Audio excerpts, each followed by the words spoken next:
بسم الله الرحمن الرحيم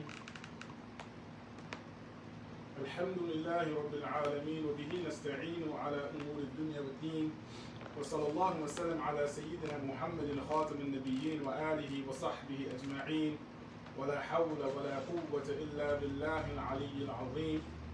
السلام عليكم ورحمة الله وبركاته. I'm your brother KhaDar Muhammad Amin, and we were invited by our dear brothers at the 5-2 initiative. For those who don't know, that is Surah 5, Ayah 2, وَتَعَاوَنُوا عَلَى الْبِرِّ وَالتَّقْوَى. Work together upon that which is righteousness and good. وَلَا تَعَاوَنُوا عَلَى الْإِثْمِ وَالْعُدْوَانِ. And don't work together, don't come together for that which is sin and transgression. The talk that we were asked to give is about Iblees being the father or the originator, the first one to commit the sin of supremacy or seeking supremacy. And of course, in light of what is happening today in the world, specifically here in the United States of America, this is a very well thought out, chosen topic. We don't intend for our talk to be long. We wish to mention a few points so that it doesn't drag on for anyone. Of course, there's been many talks happening these last few weeks, and we know and we ask Allah to help us to add whatever we can add in our humble ability. But those who are much better than us and more senior than us have already said their 2 cents.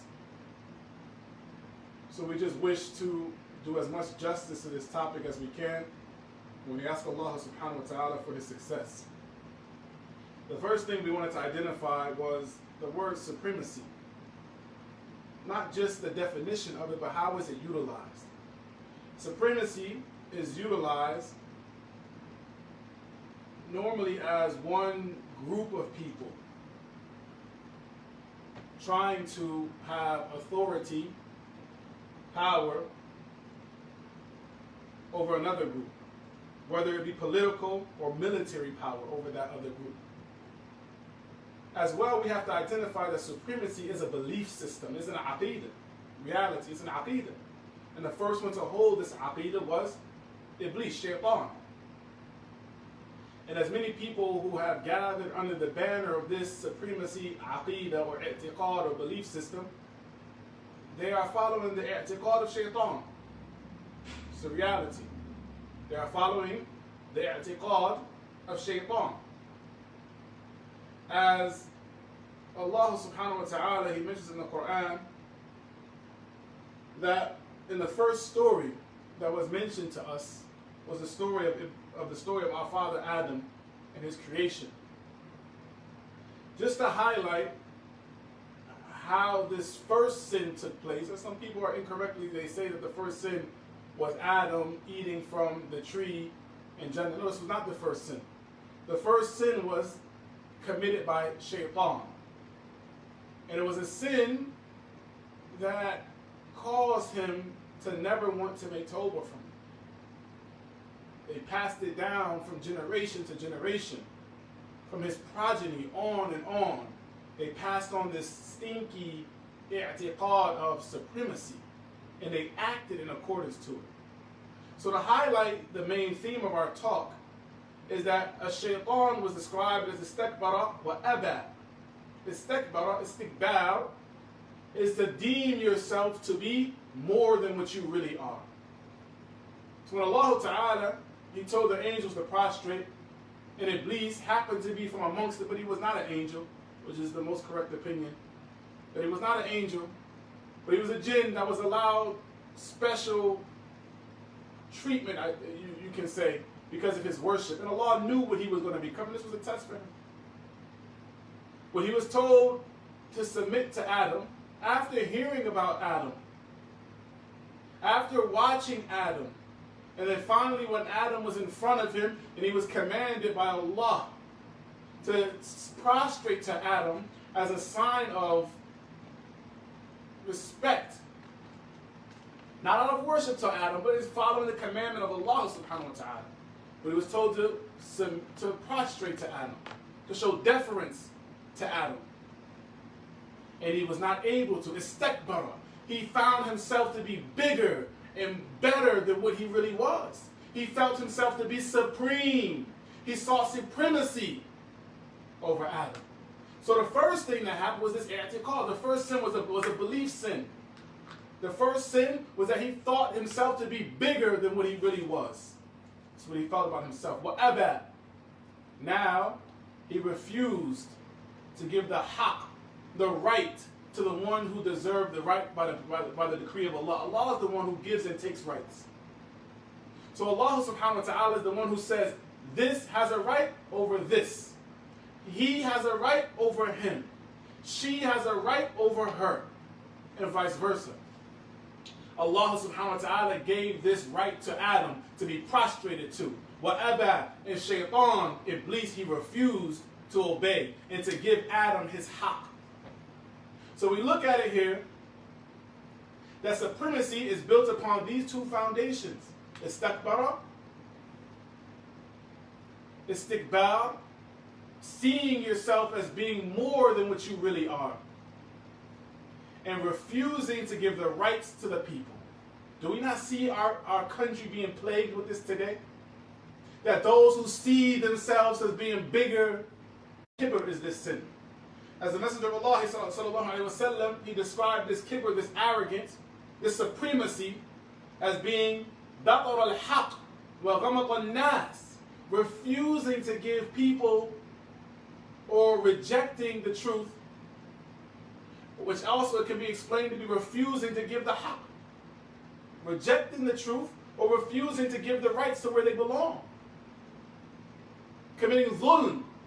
وضع الشيء في غير موضعه putting something في غير موضعه, putting something in other than the place that it belongs to be placed, giving or taking rights from those who deserve them and giving it to those who may not deserve it, taking rights from someone else and giving it to someone else, not based off of them deserving it, but based off of what you think and what you lied to yourself about and what you believe, which Allah subhanahu wa ta'ala sent down no revelation for. Allah sent down no command for this. So to refuse to give people their rights. And the ulama discussed it to say that rejecting the truth or refusing to submit to the truth are different.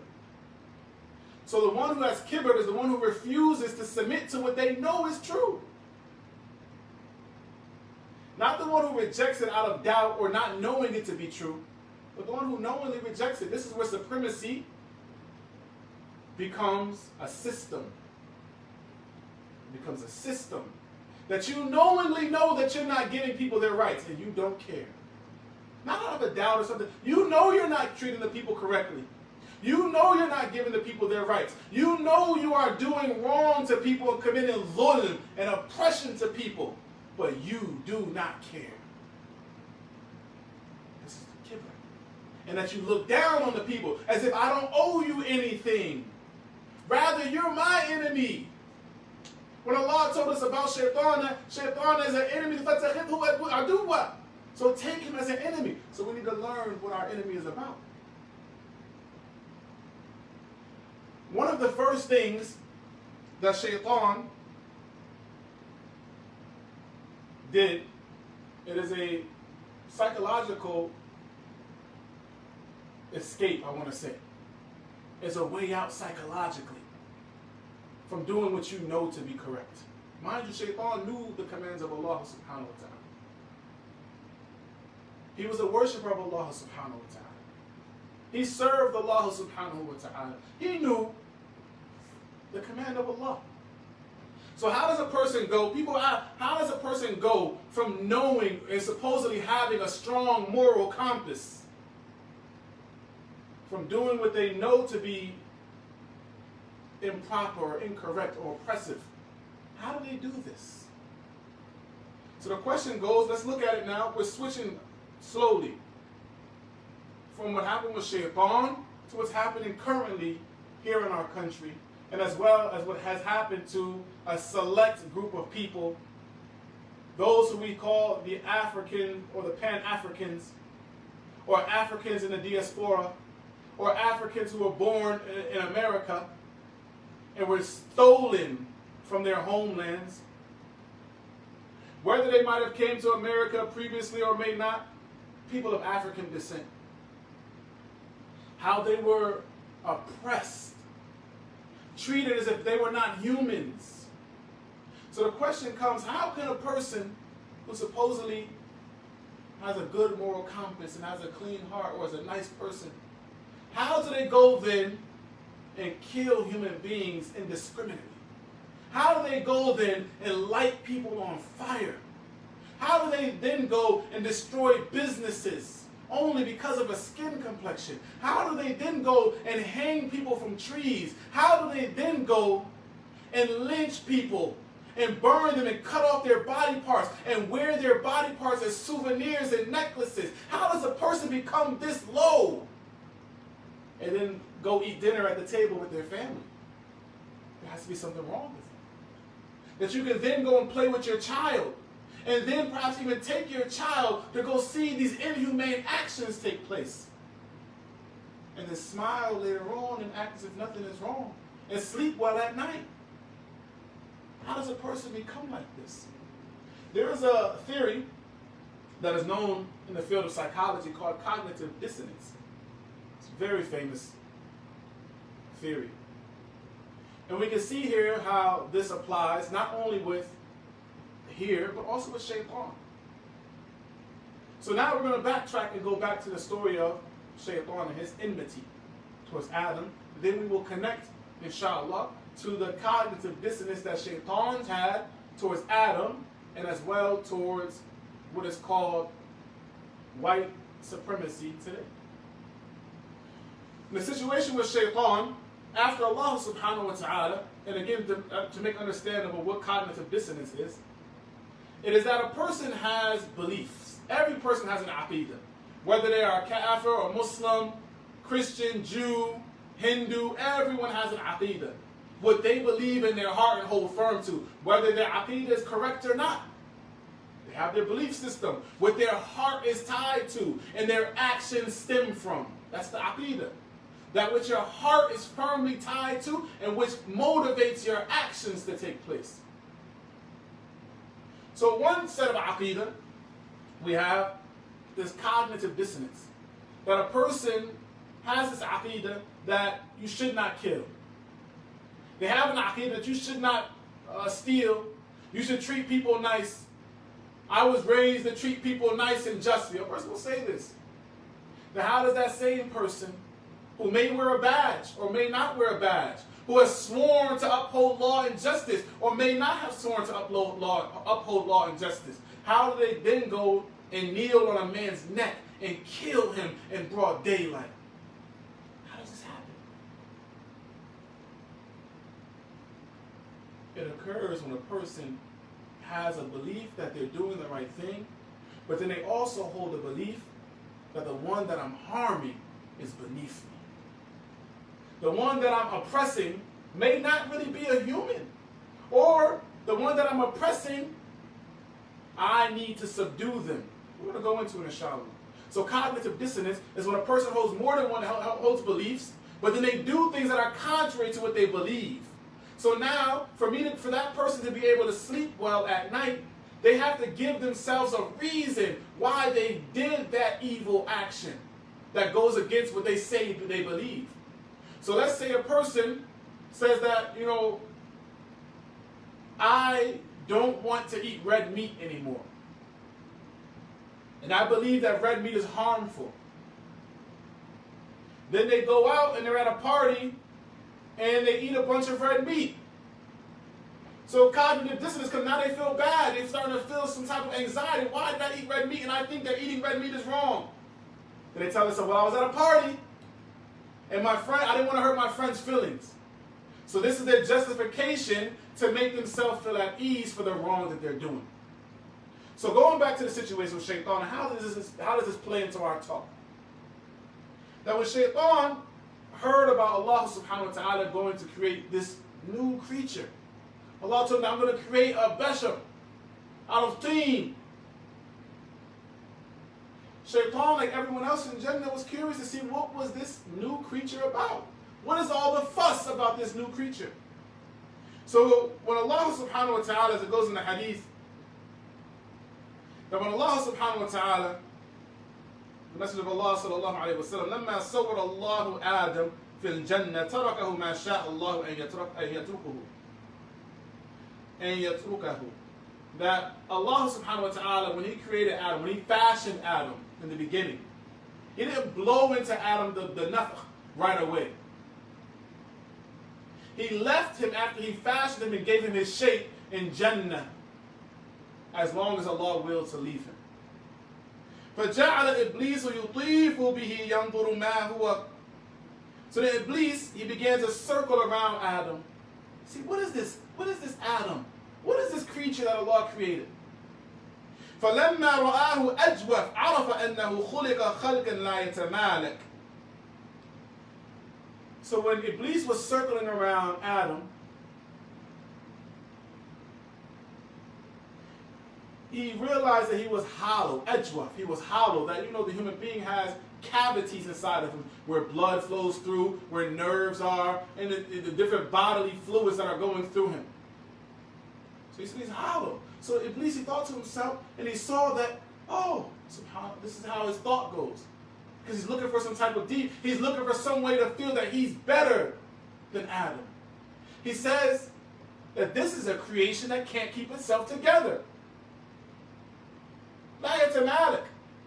And the scholars, they differ about what this meaning is, but it all has similar meaning. That it's a creature that cannot control itself, that is not able to hold back his anger, can't control his desires. And this comes into play later on. Remember this part. That Shaytaan felt that human beings were a being that could not control their selves, could not control their desires, could not control their anger. And as I said, this is important, and we're going to come back to it again. But this is the thought process that Shaytaan had. So when Allah subhanahu wa ta'ala, after He created Adam, as it comes in Surah As-Sad, Allah subhanahu wa ta'ala says that قَالَ رَبُّكَ لِلْمَلَائِكَةِ إِنِّي خَالِقٌ بَشَرًا مِنْ طِينٍ. Allah says that with قَالَ رَبُّكَ لِلْمَلَائِكَةِ, Allah said to the angels that I'm going to create a human being out of clean, out of mud mixed with clay, wet clay.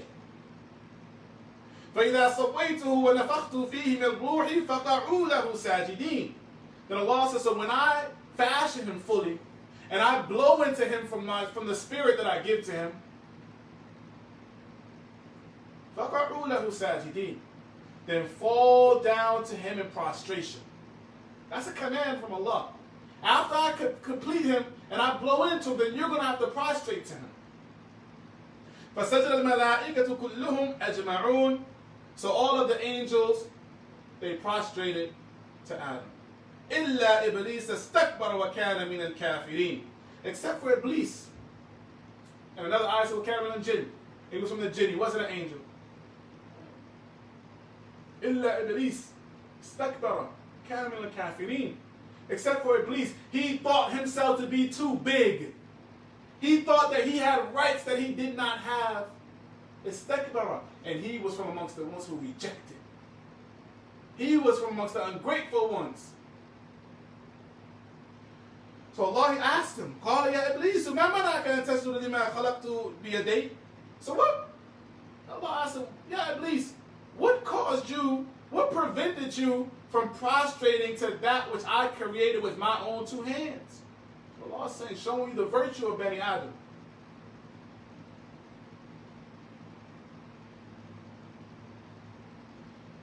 أَسْتَكْبَرْتَ أَمْ كُنْتَ مِنَ الْعَالِينَ.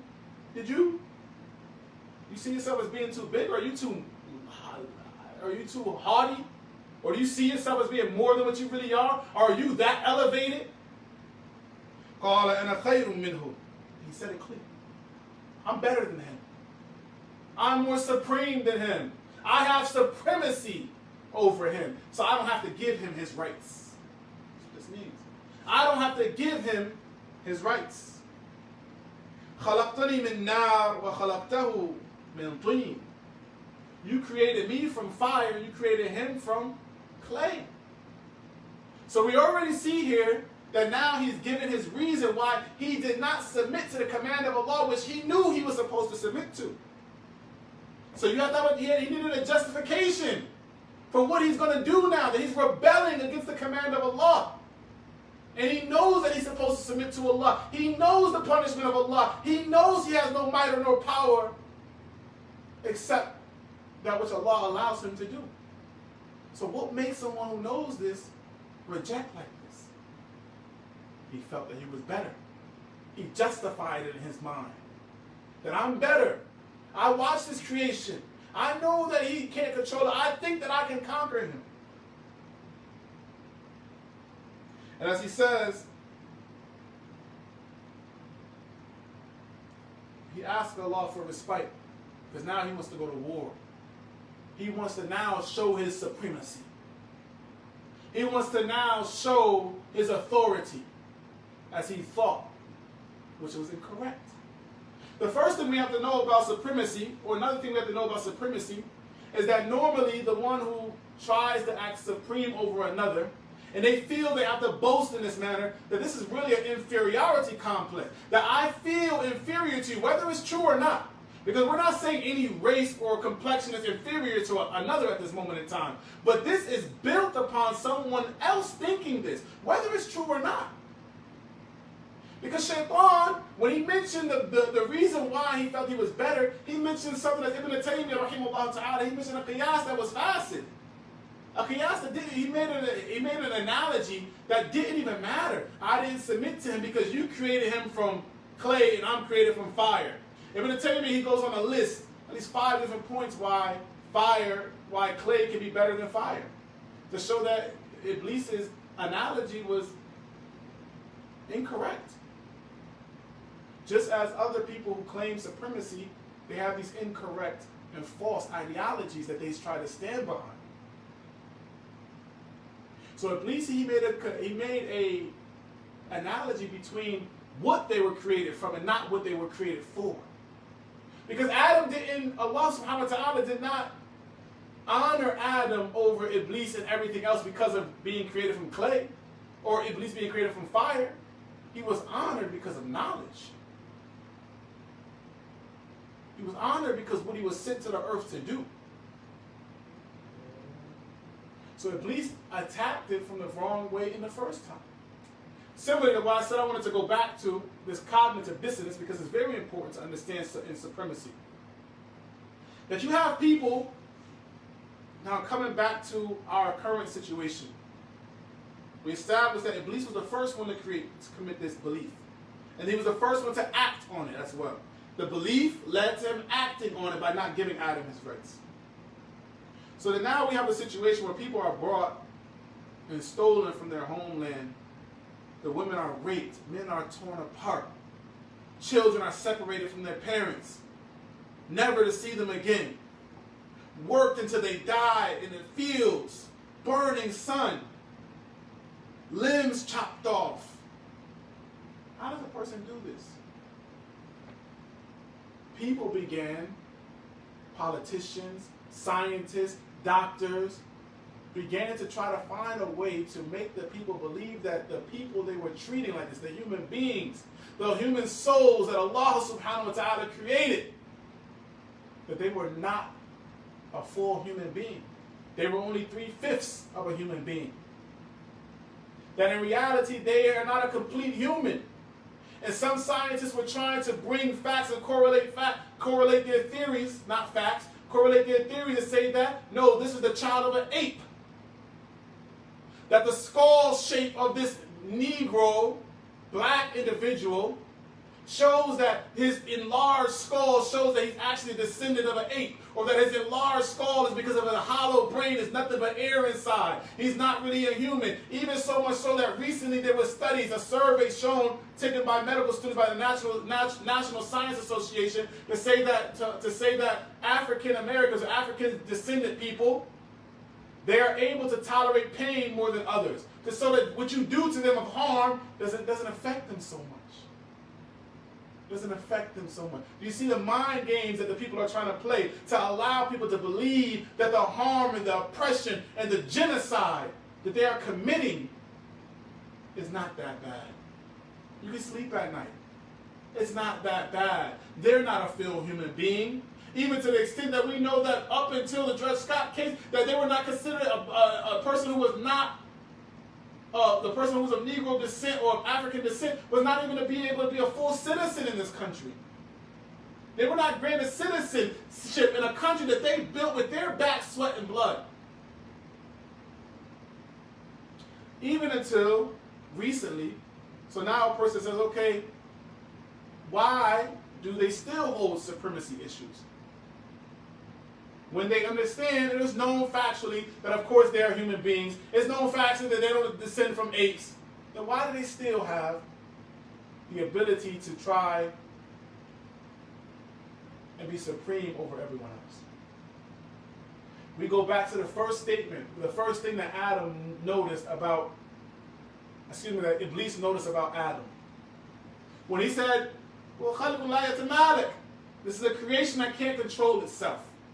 So for Iblees, he thought that now this is a reason for me to commit atrocities to him, to wage war against him, to not give him his rights, because he can't control himself. Is this not what the supremists, or those who hold the supremacy ideology, say about the African people, the people of African descent, the Pan-Africans? That, oh, look at them. They're criminals. Look at them. They're ignorant. They can't control themselves. They're robbing and stealing all the time. And you see this with the thought, Wallahi, subhanAllah, I've never seen such ignorance in my life until you see some of the comments that people are still saying in 2020 in regards to people just because of their skin complexion.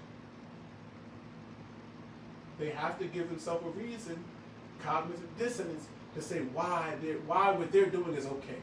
And how they can still sleep at night. They're criminals. So make every African person, a person of African descent, look like a criminal.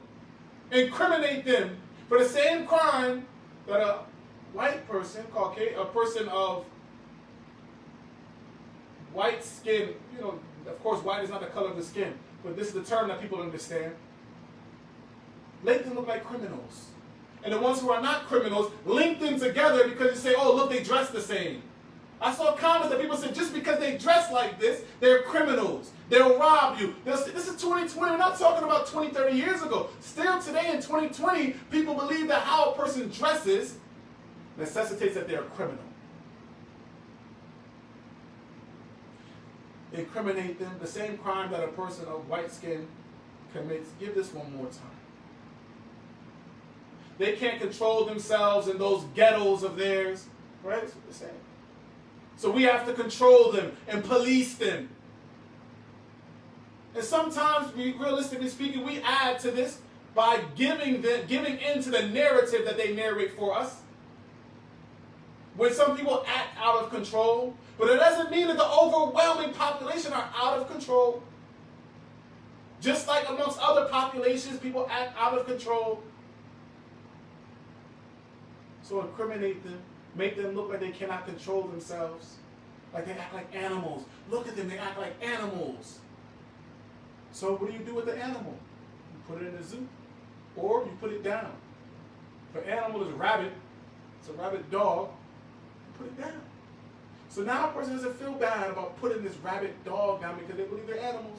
They believe they're all criminals. They believe they're not giving anything to society. When you turn on the TV, how often do you see a black person of African descent in a positive role? Yeah, you see some more now. The music that they hear and they listen to and that they push and that they support and they finance shows them as just people who want to commit illegal intercourse all the time, people who want to rob, steal, and use and sell drugs. So if you buy into the narrative that the media shows, you would think that the average Pan-African is a fool, is an animal, can't control themselves. And this is what's shown to the overwhelming majority of the people of this country and abroad. To leave people to feel that they're supreme, whoa, that's all they're good at, is dancing and maybe playing basketball, football. They're only good at demeaning their women, shooting and killing each other, because that's what's shown to them always. Not because it's true, because there's so much positivity in these neighborhoods. But if you look for evil, you'll find evil. If you look for that narrative, of course you'll find it. So that you can feel supreme. So that you now can go to sleep well at night.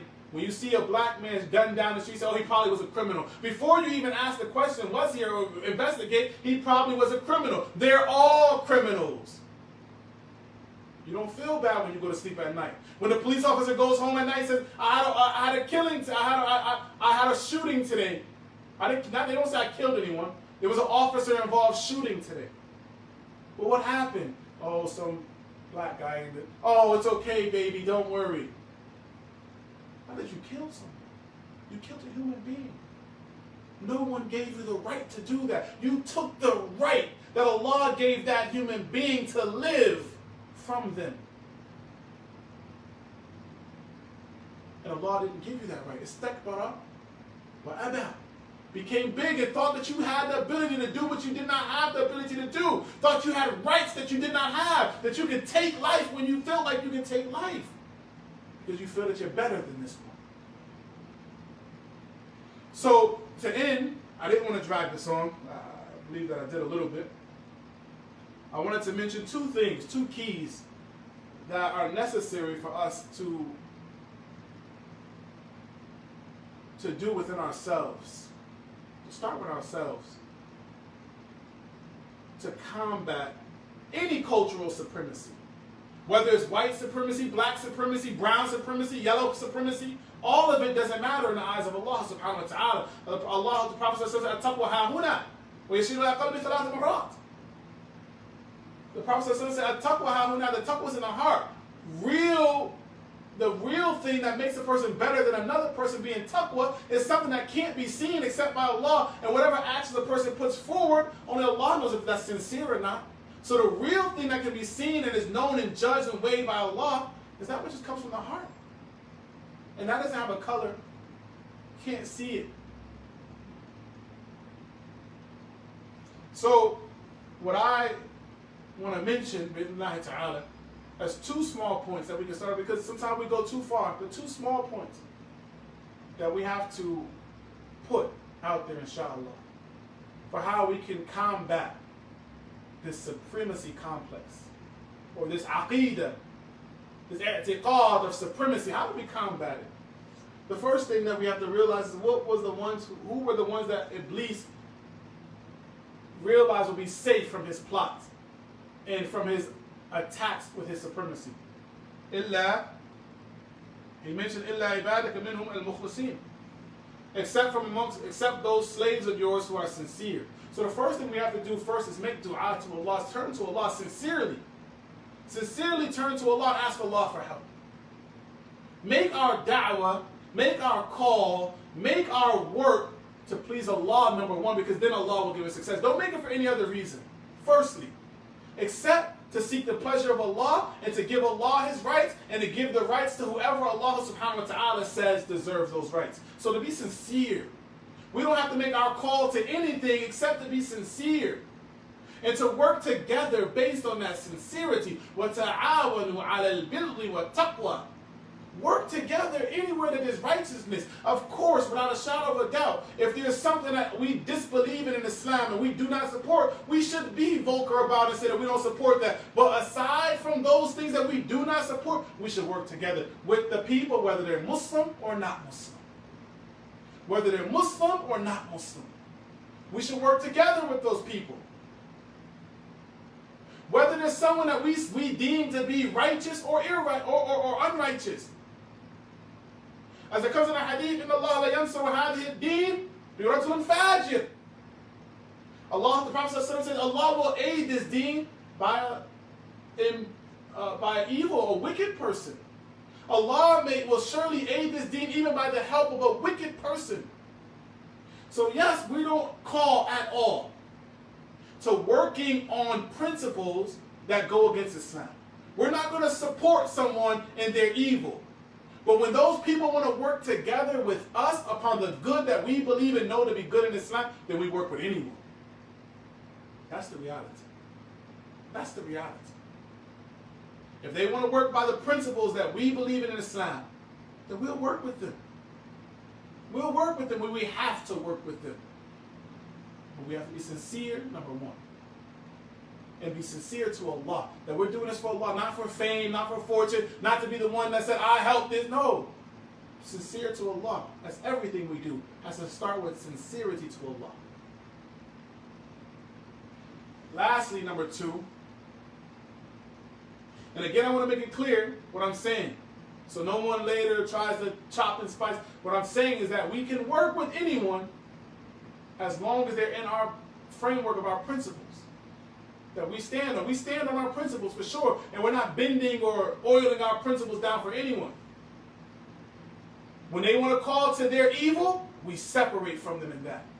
But when we're working together on an issue that is a human right issue, that includes all humans of that certain, then we work together with them. We work together on that issue. Because human life is sacred in Islam. Whether it's black lives, whether it's green lives, blue, human life is sacred in Islam. Human life matters in Islam. So yes, black lives matter. And we say this. Why? Not to say that any other life doesn't matter, but when we say it because right now, the black life is under attack. So we support that.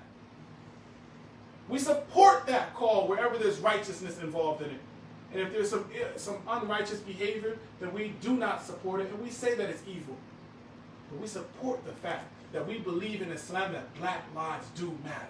They are sacred in Islam, except when Allah subhanahu wa ta'ala gives a right for them to be taken. So the first thing is to be sincere to Allah and to be able to work together for that which benefits. The second thing, which is very important, is Allah Ta'ala says, وَلَقَدْ كَرَمْنَا بَنِي آدَمَ. Allah says, we indeed honor Bani Adam. وَفَضَلْنَاهُمْ عَلَى كَثِيرٍ مِمَّنْ خَلَقْنَا تَفْضِيلًا. Or تَفْضِيلًا. Then Allah Subhanahu wa Ta'ala says that we indeed gave them virtue and preferred them over many of those whom we created. And some of the scholars that say that those who are excluded from that is a small group amongst the angels, the big angels. Some of them say that no, it's over everyone. Either way, Bani Adam was given this precedence over the rest of the creation, not just because they were Bani Adam or how they looked. Some of the scholars say because they walked on 2 feet. Some say because they eat with their hands and not with their face, and different things. But the real reality, when it comes back to Bani Adam, was honored because of knowledge. وَعَلَّمَ آدَمَ الْأَسْمَاءَ كُلَّهَا. Allah says that He taught Adam the names of everything. He didn't teach this to Iblees, Shaytaan, and He didn't teach this to the angels. So the real reason that Allah honored us over everyone else, over all of the other creations, by this knowledge. And for us to be able to move forward in any way possible, we have to begin with knowledge. The ignorant cannot lead. The ignorant cannot lead. And we don't combat ignorance with ignorance. Supremacy theories and beliefs are based upon ignorance. So it's not for us to go and fight ignorance with ignorance and act foolishly. We have to move diligently, prudently, smart, with intellect. We have to move with knowledge. That is the only way. It is imperative that we seek knowledge and that which will benefit us in this dunya and the akhirah. That we learn and we push the knowledge that is needed for everyone to be able to increase and for there to be found safety and peace in the world. Because that's what Islam is for. To bring peace and safety and security to the world as much as possible. So I wanted to end again with those two things: sincerity, the ability to work together, and number 2 being that we must do it with knowledge. Not with emotions, but with knowledge. That is what I have to present. هذا وصلى الله عليه وسلم سبحانك اللهم وبحمدك أشهد أن لا إله إلا أنت أستغفرك وأتوب إليك والسلام عليكم ورحمة الله وبركاته.